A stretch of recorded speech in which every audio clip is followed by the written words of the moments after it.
प्रश्न 0.8 के power factor वाले सर्किट में 40 वाट की खपत होती है। सर्किट की प्रतिक्रियाशील शक्ति का मान क्या होगा? तो ये होगा 30 VAR। अगला प्रश्न है, किस स्थिति में फ्री रनिंग और कोस्टिंग पीरियड आमतौर पर लंबे होते हैं? तो ये मेन लाइन सेवा में होते हैं। अगला प्रश्न, 4 डायल वाट घंटा मीटर की दाईं और पहले डायल का पठन क्या दर्शाता है? तो ये दर्शाता है एकल इकाइयों की संख्या। अगला प्रश्न है, एक आदर्श वोल्टेज स्रोत के बहुत करीबी विशेषताओं वाला उपकरण क्या है? तो ये है जेनर डायोड। अगला प्रश्न है, तुल्यकालिक मोटर की गति को किसके द्वारा बदला जा सकता है? तो आवृत्ति में चेंज करने के कारण। अगला प्रश्न है, अनचुंबकीय पदार्थ की अपेक्षित पारगम्यता क्या है? तो ये यूनिटी से बड़ी होती है। अगला प्रश्न है, शुद्ध अर्धचालक में प्रतिरोध का तापमान गुणांक कैसा होता है? तो ये होता है जो है शुद्ध अर्धचालक में नकारात्मक।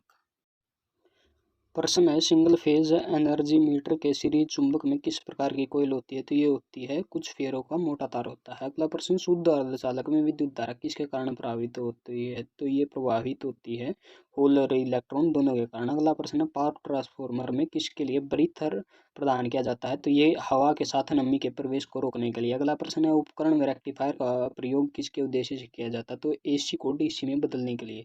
अगला प्रश्न है, इलेक्ट्रॉनिक सर्किट में सक्रिय उपकरण के रूप में किसका उपयोग किया जाता है? तो ये किया जाता है ACR का। अगला प्रश्न है, एक कास्ट स्टील इलेक्ट्रोमैग्नेट में हवा का अंतराल 0.3 सेंटीमीटर लंबा होता है। एयर गैप में 0.7 वेबर पर मीटर स्क्वायर का फ्लक्स घनत्व उत्पन्न करने के लिए एयर गैप के लिए एम्पीयर टर्न ज्ञात करें। तो ये होंगे 1671 एम्पीयर टर्न।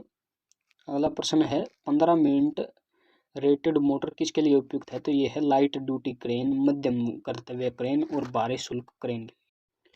प्रश्न है, लाइट ड्यूटी क्रेन का प्रयोग आमतौर पर किस सेक्टर में किया जाता है? तो ये किया जाता है ऑटोमोबाइल वर्कशॉप में, पंपिंग स्टेशन में, बिजली घर में। अगला प्रश्न है, मूविंग आयरन मीटर को संचालित करने के लिए PMMC मीटर की तुलना में अधिक शक्ति की आवश्यकता होती है, क्योंकि चुंबकीय सर्किट का उच्च अनिच्छा होता है। अगला प्रश्न है, 3 पिन प्लग में तीसरा पिन क्यों दिया जाता है? ताकि पृथ्वी से कनेक्शन रहे, अर्थिंग रहे। अगला प्रश्न, 2 डायोड का उपयोग करने वाले फुल वेव रेक्टिफायर की तुलना में 4 डायोड ब्रिज रेक्टिफायर का प्रमुख लाभ क्या है? कि ये लोअर पीक इनवर्स वोल्टेज भी प्रदान करें। अगला प्रश्न है, किस पदार्थ की अपेक्षित पारगम्यता 0.95 है? तो वह सामग्री किस प्रकार की होगी? तो वह होगी प्रतिचुंबकीय। अगला प्रश्न है, एक ट्रांसफार्मर के पूरे दिन की दक्षता किस पर निर्भर करती है? तो ये लोड की मात्रा और अवधि दोनों पर निर्भर करती है। अगला प्रश्न है, 11,000 वोल्ट के सिस्टम वोल्टेज के साथ एक संभावित ट्रांसफार्मर की प्रतिशत वोल्टेज त्रुटि निर्धारित करें और 204 मोड के अनुपात वाले यदि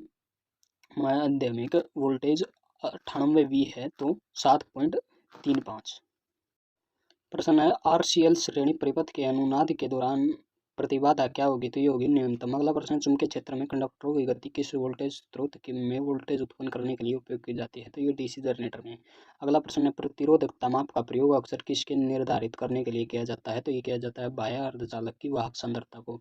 अगला प्रश्न है, एक 500 kVA के ट्रांसफार्मर में 500 वाट की निरंतर हानि होती है और पूर्ण भार पर तांबे का हास 2000 वाट होता है, तो किस बार पर दक्षता अधिकतम होगी? तो ये होगी 250 kVA पर। अगला प्रश्न है, प्रयुक्त लूप अर्थ वायर का आकार किससे कम नहीं होना चाहिए? तो ये 16 SWG यानी 2.2 mm² या सब सर्किट तार के आकार का आधा।